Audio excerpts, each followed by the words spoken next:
어떤 연못에 개구리들이 모여 살았습니다. 이 개구리들은 자기의 왕국 같은 이 연못에서 마음껏 헤엄치며 마음껏 행복한 삶을 살았습니다. 그런데 어느 날 개구리 한 마리가 이렇게 말합니다. 야, 근데 좀 심심하다. 우리에게도 좀 왕이 있었으면 좋겠다. 그랬더니 다른 개구리가 말합니다. 그래, 맞아, 우리도 왕이 있었으면 좋겠다. 우리가 제우스 신에게 우리 대표를 뽑아서 한번 보내서 우리에게 왕을 보내달라 이렇게 청하자. 그래서 개구리들이 모여서 회의를 해서 대표자 한 사람을 뽑았어요. 그 대표 개구리가 제우스 신을 찾아갔어요. 제우스 신이요, 우리에게 왕을 좀 보내주세요. 그랬더니 제우스 신이 뭐라 그러냐면, 알았다, 너희가 왕이 필요하다 그러면 내가 너에게 왕을 보내줄 테니까 가서 기다려라. 이 개구리 대표가 연못, 이 개구리 왕국으로 돌아와서 제우스 신이 우리에게 왕을 보내주신다 그랬다. 그러니까 우리가 좀만 기다리자. 그래서 이 개구리 나라, 이 개구리들이 어떤 왕이 올까 궁금한 거예요. 기대하며 초조하게 그 왕이 오르기를 기다렸어요. 근데 어느 날 갑자기 하늘에서 이 연못에 나무 토막 하나가 떨어진 거예요.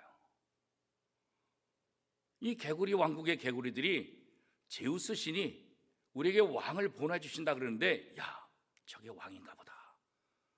그래가지고 나무 토막이 물에 첨벙 떨어진 순간에 다 놀래가지고 물속으로 다 숨어버렸어요. 조금 있다가 그래도 용감한 개구리가 고개를 싹 내밀어서 뭔가 하고 살펴보는 거예요. 그런데 그 나무 토막이 전혀 움직이지 않는 거예요. 아무리 기다려도 아무런 변화가 없는 거예요. 그래서 이 용감한 개구리가 다시 고개를 내밀고 헤엄쳐서 나무 토막에 갔어요. 그래도 반응이 없어요. 나무 토막 위에 올라갔어요. 그런데도 반응이 없어요. 이 개구리가 말합니다. 에이, 뭐 왕이 이렇게 시시해? 왕이 뭐 이래? 야, 왕이 왔으니까 우리 다 나와보자. 개구리들이 다 나왔어. 다 나와서 그 나무 토막 주위를 다 모였는데 뭐 별거 아니에요. 그래서 이 개구리들이 전부 다 나무 토막 위에 올라가 가지고 뭐 난리를 쳐도 아무 소리도 안 하고 가만히 있는 거야. 야, 이게 무슨 우리 왕이냐? 적어도 왕이라고 한다면 좀 위험이 있어야지. 왕이라고 한다면 뭔가 좀 무서운 것도 있어야지. 이게 무슨 우리 왕이야? 그 개구리들이, 야, 우리가 다시 대표를 뽑아가지고 제우스 신에게 우리한테 좀 다른 왕을 보내달라고 다시 얘기하자. 그래가지고 개구리들이 또 회의해가지고 대표를 뽑았어요. 그래서 그 대표가 다시 제우스 신에게 찾아갔어요. 제우스 신이요, 아니 우리가 좀 왕을 보내달라 그랬더니 그런 왕을 왜 보내주십니까? 적어도 왕이라고 한다면 위엄도 있고 좀 무서움도 있고 우리를 다스릴 수 있는 그런 왕이 저에게 필요합니다. 그랬더니 제우스 신이, 그래, 너희가 그런 왕을 원하니까 내가 그런 왕을 보내줄게. 가서 기다려. 그래서 또 개구리들이 기다리고 있는 거예요. 이번엔 도대체 어떤 개구리가 올까? 어떤 왕이 올까? 그리고 초조하면서 또 기다리는 거예요.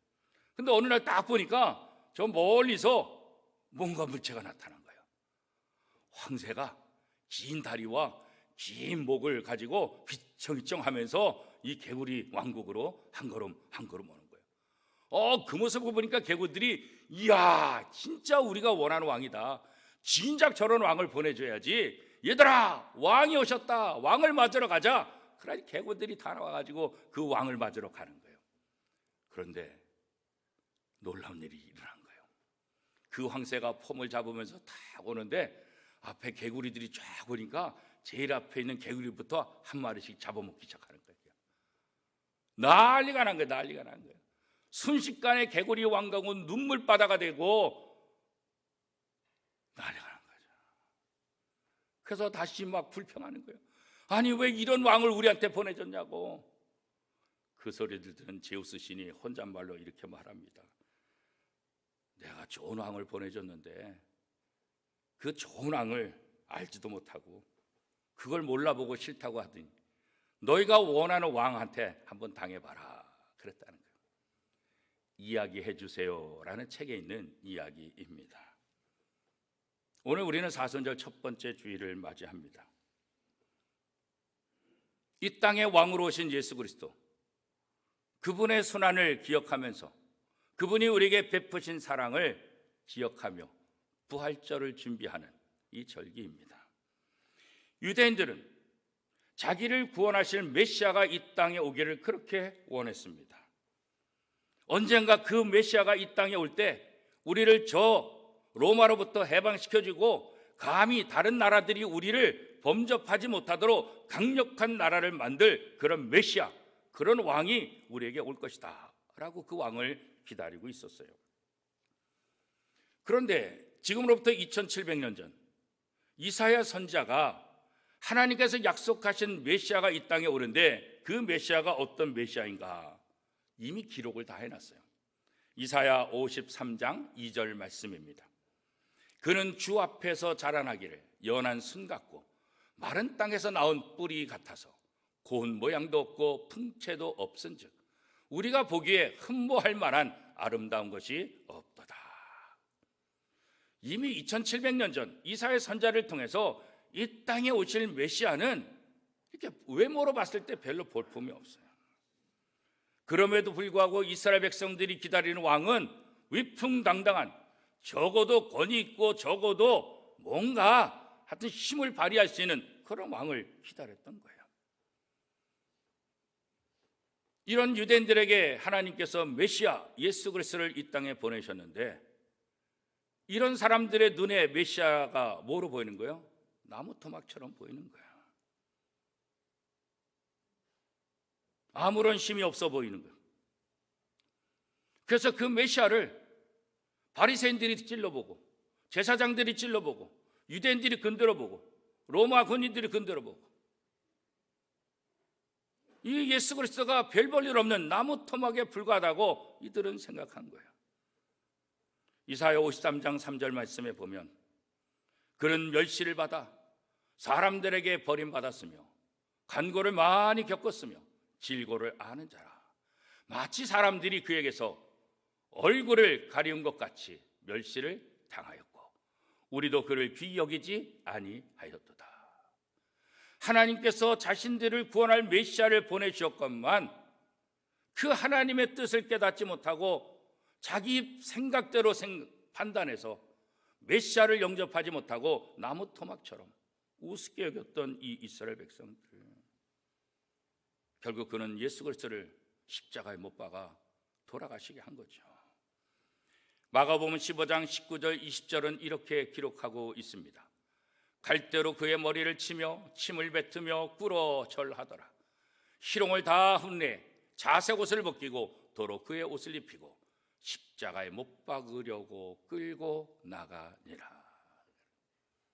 나무 토막처럼 아무런 힘없이 보이는 예수 그리스도를 그들은 자신의 힘으로 십자가에 못 박아 죽였다고, 그리고서 좋아하고 그리고서 또 다른 왕을 기다리고 있는 거예요.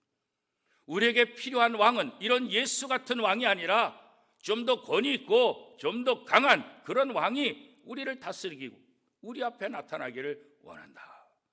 유대인들은 지금도 그 왕을 기다리고 있습니다. 이번 주 수요일 3월 9일은 우리나라 제20대 대통령을 선출하는 중요한 날입니다. 어떤 나라든지 어떤 사회든지 어떤 공동체든지 지도자는 굉장히 중요합니다. 좋은 지도자를 만나면 그 백성들이 평안하고 행복합니다. 그러나 잘못된 지도자를 만나면 그 기간 동안 우리는 고통의 삶을 살 수밖에 없을 것입니다. 좋은 지도자는 문제가 있어도 그 문제를 해결하고 치유하고 회복시켜 주실 것입니다. 좋지 않은 지도자는 좋은 환경도 다 망가뜨리고 말 것입니다. 이스라엘 백성들, 그들이 기다리던 왕, 하나님은 그 예수 그리스도를 통해서 우리 인간의 모든 죄 문제를 해결해 주시고 이 땅에서 가장 아름답고 가장 멋진 삶을 살 수 있도록 계획하시고 메시아를 보내주셨건만 이 땅의 사람들은 어리석어서 그 예수를 영접하지 못하고 나무 토막처럼 버려버린 거죠. 구약 성경에 보면 광야에서 생활하던 이스라엘 백성들, 그들이 들어갈 적과 꿀이 흐르는 그 가나안 땅, 모든 이스라엘 백성들이 광야 생활을 하면서 견딜 수 있었던 것은 적과 꿀이 흐르는 그 땅에 들어갈 수 있다, 이 소망 때문에 견딜 수 있는 것 아니겠어요? 그러나 사실 그 적과 꿀이 흐른다는 그 가나안 땅에는 이미 여러 족속들이 살고 있어요. 그리고 그 족속들에는 강력한 왕들이 있어요. 왕들 중심의 삶을 살아가게 되는 거죠. 그래서 하나님은 이 이스라엘 백성들이 이 광야 생활하다가 가나안 땅에 들어가면서 어떤 일을 겪을 것이냐, 이스라엘 백성들의 앞을 내다보셨어요. 아마 좀 있으면 이 이스라엘 백성들도 하나님을 의지하고 하나님 말씀대로 살기보다는 저 이방 나라 세상 사람들, 그들이 왕이 있어서 그 왕의 통치를 받아서 사는 것처럼 우리에게도 왕을 주세요, 분명히 그런 요구를 할 것이다. 하나님께서 이미 내다보셨어요. 그래서 모세를 통해서 이스라엘 백성들에게 미리 말하는 거예요. 너희가 만약에 가나안 땅에 들어가서 왕이 필요해서 왕을 만약에 세운다고 한다면 그 왕을 세울 때 몇 가지 조건들이 있다. 너희들이 생각하고 또 깊이 생각해서 그 왕을 세워야 된다. 그래서 그 왕의 자격, 그 왕에 대한 여러 가지에 대해서 오늘 본문에 설명을 쫙 해주고 있지요. 신명기 17장 15절 말씀입니다. 우리 한 목소리로 같이 한번 읽겠습니다. 반드시 네 하나님 여호와께서 택하신 자를 내 위에 왕으로 세울 것이며 내 위에 왕을 세우려면 내 형제 중에서 한 사람을 할 것이요 내 형제가 아닌 타국인을 내 위에 세우지 말 것이며, 만약에 너희들이 왕을 세우게 되면 그 왕은 어떤 사람을 세워야 된다고요? 하나님이 택한 사람, 하나님 마음에 합한 사람을 왕으로 세워야 된다. 그리고 그 왕은 외국인에서 세우면 안 되고 너희의 동족들, 너희 형제들 가운데서 세워야 된다, 이렇게 말해요.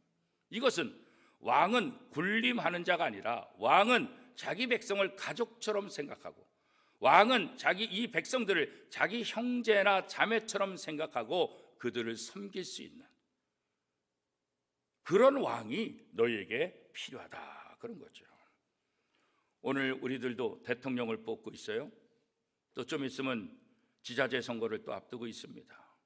크든 작든 지도자를 뽑는 선거를 우리는 경험하게 됩니다.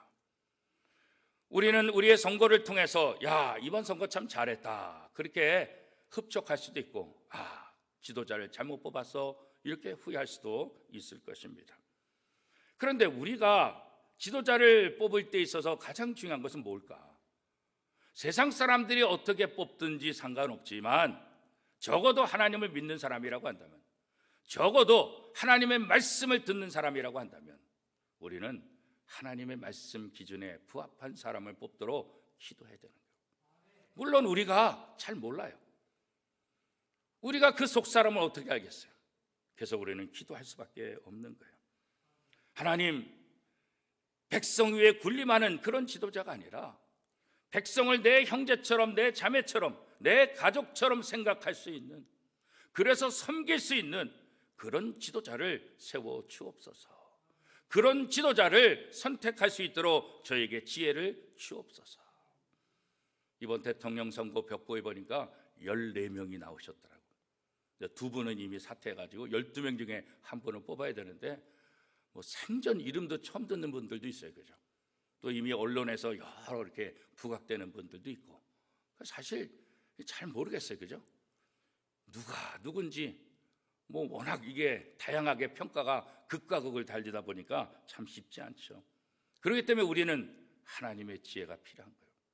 내 생각도 중요하고 내 경험도 중요하고 내 여러 가지 연결된 그것도 중요하지만 일단 우리는 그거 내려놓고 하나님 앞에 한번 물어보세요. 하나님, 그래도 하나님의 마음에 합한 자가 누구입니까? 그래도 백성을 자기의 형제처럼 이렇게 잘 섬길 수 있는 그런 사람이 누구입니까? 왜 우리가 이렇게 기도해야 돼요? 성경에서 이렇게 말하고 있으니까. 너희가 지도자를 세울 때는 이런 조건을 보고 그런 지도자를 세우라 말씀했기 때문에 우리는 성경을 근거로 해서 지도자를 세우는데 힘써 기도하고 선택을 해야 할 줄 압니다. 그것이 바로 그리스도인들의 지혜로운 모습입니다. 지도자는 사람의 시각이 아니라 하나님의 시각으로 바라봐야 돼요. 이 마음 중심이 하나님을 향하고 있어야 된다. 적어도 이스라엘의 지도자라고 한다면 누구보다도 하나님을 잘 믿고 누구보다도 하나님을 바라보고 누구보다도 그 중심이 하나님을 향해 있어야 된다는 거죠. 이스라엘의 첫 번째 왕을 세우게 되죠. 그 첫 번째 왕은 사울입니다. 몸도 아주 좋습니다. 등치도 좋습니다. 얼굴도 잘생겼습니다. 키도 훤칠하고 좋습니다. 그리고 겸손했습니다. 사무엘이 이 사울을 데리고 백성들 앞에 소개할 때 이 여행 가방 속에 들어가 숨을 정도로 겸손한 그런 모습들, 그리고 처음 전쟁에 나가서 승리하는 그 모습들, 그래서 백성들이 이 사울을 얼마나 따라하는지 몰라요. 그런데 문제가 생기죠. 인기가 점점 높아지니까 교만하기 시작하는 거예요. 하나님의 말씀을 듣지 않는 거예요. 그래서 하나님은 사무엘을 통해서 이제 사울을 내가 떠났다, 두 번째 왕을 세워라. 두 번째 왕은 이새의 아들 가운데 있다. 그래서 이새의 집에 가서 사무엘이 누굴 찾아요? 다윗을 찾아서 기름 붓게 되죠. 그러면서 하나님께서 다윗을 선택하신 그 이유 중에 하나를 이렇게 얘기하고 있죠. 사무엘상 16장 7절 말씀. 사람은 외모를 보거니와 나 여호와는 중심을 보느니라. 다윗은 사무엘에 비하면 외모적으로 아무 사실 게임이 안 돼요. 다윗은 작고 볼품도 없고, 사울은 이미 인물도 좋고 등치도 좋고 누가 보더라도 이야 멋있다 하는 정도고, 이 다윗은 거기에 비해서 너무 걸맞지도 않아. 그럼에도 불구하고 하나님이 다윗을 선택한 목적이 뭐예요? 사람들은 외모를 보지만 나는 외모에 신경 쓰지 않는다. 그 속 사람이 나를 향하고 있는가, 그 중심이 무엇인가, 나는 그것을 본다. 하나님 마음에 합한 사람, 하나님 마음에 합한 사람이 누구예요? 그 중심이 하나님을 바라보는 거예요. 사람을 바라보는 것이 아니라, 그렇죠? 하나님 마음에 합당한 자라야 그 백성들을 하나님 앞으로 인도하지. 그 중심이 하나님에게 합당하지 않은 사람이 어떻게 자신의 백성을 하나님 앞으로 인도할 수 있겠습니까? 하나님께서는 이런 이스라엘 백성들의 모습을 통해서 왕을 허락해서 이런 과정들을 겪게 하시잖아요. 오늘 말씀을 통해서 결국은 이스라엘의 왕으로 세워진 사람들은 자기 백성 위에 군림하지 못하더라. 그래서 몇 가지 조심해야 될 사항을 경고하고 있죠. 왕은 병마를 많이 가져서는 안 된다. 왕은 아내를 많이 두어서도 안 된다. 왕은 은금, 재물을 많이 모아도 안 된다. 그런 거예요. 이 병마, 아내, 재물, 이것은 고대 사회에서 자신의 권력을 유지시키는 데 있어서 굉장히 중요한 요소죠. 왕의 권력을 유지하고 왕실을 더 견고히 세우는데 이것보다 더 중요한 게 어디 있겠어요, 그렇죠? 근데 하나님께서 어떻게 말씀하셨다고요? 신명기 17장 16절 17절 우리 한 목소리로 같이 한번 읽어보겠습니다. 그는 병마를 많이 두지 말 것이요 병마를 많이 얻으려고 그 백성을 애굽으로 돌아가게 하지 말 것이니 이는 여호와께서 너희에게 이르시기를 너희가 이후에는 그 길로 다시 돌아가지 말 것이라 하셨음이며 그에게 아내를 많이 두어 그의 마음이 미혹되게 하지 말 것이며 자기를 위하여 은금을 많이 쌓지 말 것이니라. 그런 거죠. 이스라엘 백성들은 자신의 나라를 보호하기 위해서 하나님을 의지하는 대신 애굽으로 가서 병마를 많이 사오는 거예요. 애굽의 도움을 받으려고 하는 거예요. 그 애굽 가지 말아라. 솔로몬은 어떤 정치를 벌였습니까? 이웃 나라들, 수많은 강대국들, 그들의 공주들과 결혼을 하잖아요. 수많은 아내들도. 그렇게 함을 통해서 감히 이스라엘을 넘보지 못하도록 자기의 왕실을 더 견고하게 하는데 아내를 많이 둠을 통해서 그것을 견고하게 하죠. 그리고 수많은 재물을 쌓아서 그 재물을 통해서 모든 것들을 준비해요. 하나님은 그거 하지 말라는 거예요. 너가 병마를 의지하고 아내 많이 두어서 주변 나라를 도움을 의지하지 말고 은금을 쌓아서 자신의 재물을 의지하지 말고 왕은 오로지 뭐예요? 하나님만 바라보라. 하나님이 너의 힘이다. 하나님이 너의 능력이다. 하나님이 너의 지혜다. 하나님만 바라보는 왕이 되어라. 이게 모세를 통해서 이스라엘 백성들에게 주신 것이라고요. 그런데 이스라엘 백성들은 결국 어떻게 해요? 대통령의 이 왕들의 모습을 보면 이걸 잘 지키지 않아요. 왕들은 자신의 권력을 가지고 사사로운 이익을 얻기 위해서 이 권력을 남용하게 되는 거죠. 오늘날도 마찬가지예요. 권력을 잡게 되면 그 권력을 가지고 자기의 사사로운 이익을 위해서 그 권력을 이용하는 사람이 많은 거예요. 그게 지도자들의 문제죠. 그게 지도자들의 부패죠. 힘이 없을 땐 못했는데 힘이 주어지니까 그 힘을 가지고 자기 이익을 위해서 그 권력을 사용하는 거예요. 권력을 가지게 되면 이 탐욕의 욕심, 이 탐욕으로 인해서 무너지는 지도자들이 참 많은 거예요. 참된 지도자는 자신의 자리, 자신의 지위, 자신의 영향력, 자신이 갖고 있는 재물, 자신이 갖고 있는 권력, 이것을 가지고 자신의 탐욕을 채우는 데 사용할 것이 아니라 이 모든 것을 가지고 어떻게 하라고요? 다른 사람을 돕고 힘을 공평하게 해서 모든 사람들이 행복할 수 있도록 그 힘을 골고루 나눠주는 것, 그게 바로 참된 지도자의 모습이다, 그렇게 말합니다. 하나님이 원하시는 참된 지도자, 다른 거 아니에요. 백성의 종이 되어서 백성을 섬기는 거예요. 자기의 권력을 남용하지 않는 거예요. 자기의 힘을 이용해서 백성들을 편안하게 만들어주는 거예요. 자기의 탐욕을 채우기 위한 것이 아니라 백성들의 필요한 것들을 채워주는 지도자, 그게 바로 참된 지도자다. 짧은 우리나라 역사 가운데 몇 명의 대통령들을 우리가 이렇게 지켜봤잖아요. 그래서 아쉽게도 우리나라는 이 통치자들로 인해서 행복하고 즐거울 때가 별로 없었어요.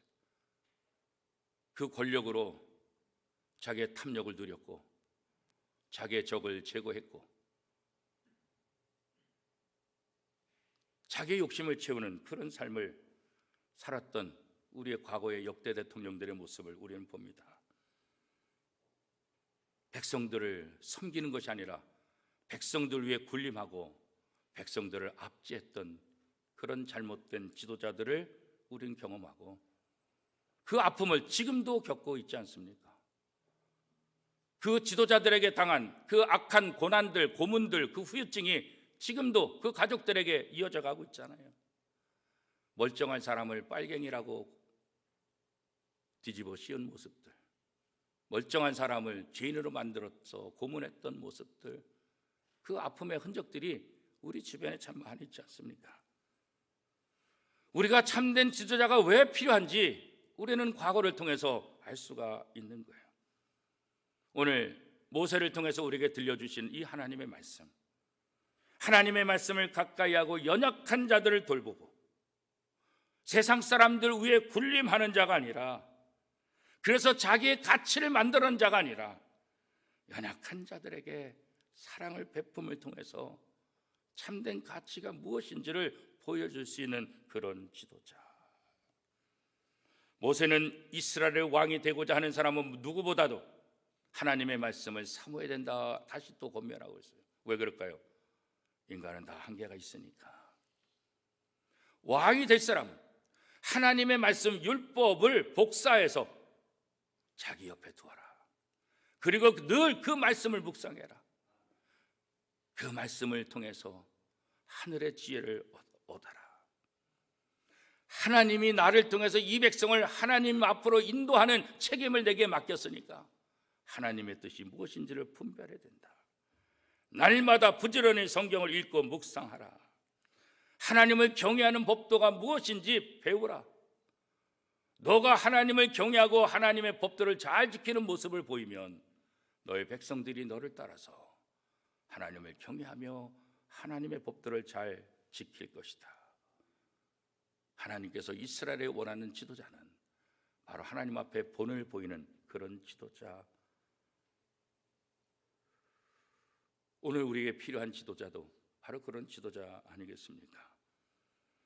세계적으로 존경받는 지도자 중에 한 분이 미국의 대통령이었던 아브라함 링컨이 있습니다. 그는 대통령 임직식에서 자기가 한 발언을 통해서 그가 앞으로 어떤 영향력을 끼칠 것인지 그 모습을 보게 되고, 또 그가 세상에서 그런 영향력을 끼칠 수 있었던 그 이유가 무엇인지를 우리는 찾을 수가 있습니다. 링컨은 다른 사람보다 지식이 많지는 않았어요. 링컨은 가난한 사람이었어요. 어머니로부터 유산 받은 것 달랑 성경책 한 권밖에 없어요. 대통령 취임식에서 그 어머니가 유산을 남긴 성경책을 가지고 말합니다. 이 말씀이 지금까지 나를 이끌어왔고, 이 말씀에 순종함으로 나는 여기 대통령의 자리까지 서 있었다. 그리고 나는 앞으로 대통령의 이 직무를 감당하면서 이 말씀을 의지하고 이 말씀대로 끝까지 할 것이다. 링컨은 취임식에서 어머니에게 받은 이 낡은 성경을 통해서 이것이 나의 힘이고 이것이 나의 능력이다. 그리고 아브라함 링컨은 대통령 집무실에 언제나 그 어머니의 유산 낡은 성경을 앞에 두고 문제가 생길 때 그 성경을 읽고 그 말씀을 통해서 기도하고 거기서 힘을 얻고 거기서 용기를 얻었다 그래요. 링컨은 이렇게 말합니다. 하나님이 내게 주신 가장 큰 선물은 성경입니다. 오늘 우리는 세상의 그 어떤 것보다도 하나님의 말씀이 우리에게 얼마나 소중한지 깨달아야 합니다. 하나님의 말씀을 최고의 가치로 삼고 실천하는 사람, 그 사람이 참된 지도자의 모습을 걸어갈 수 있는 것입니다.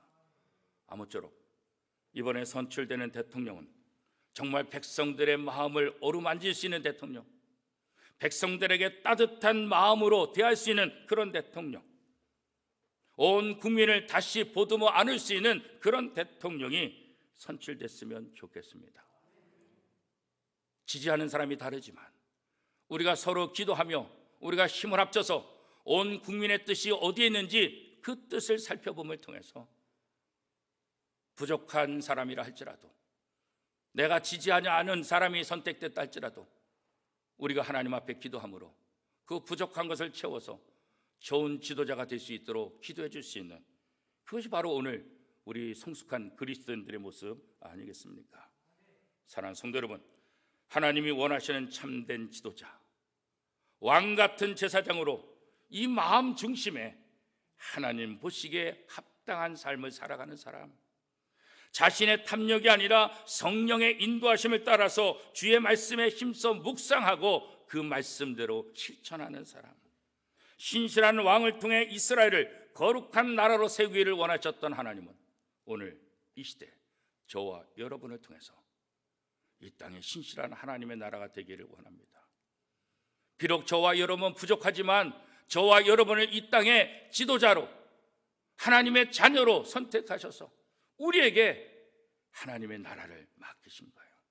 우리의 가정에서, 우리의 직장에서, 우리가 섬기는 이 교회에서, 우리가 살고 있는 이 나라에서, 우리 각자에게 주어진 그 자리에서 좋은 지도자의 그 역할을 감당한다고 한다면 저와 여러분을 통해서 이 땅이 더 아름다운 세상, 더 아름다운 나라가 될 줄로 믿습니다. 그렇게 쓰임받는, 좋은 지도자로 쓰임받는 저와 여러분의 삶이 될 수 있기를 축복합니다.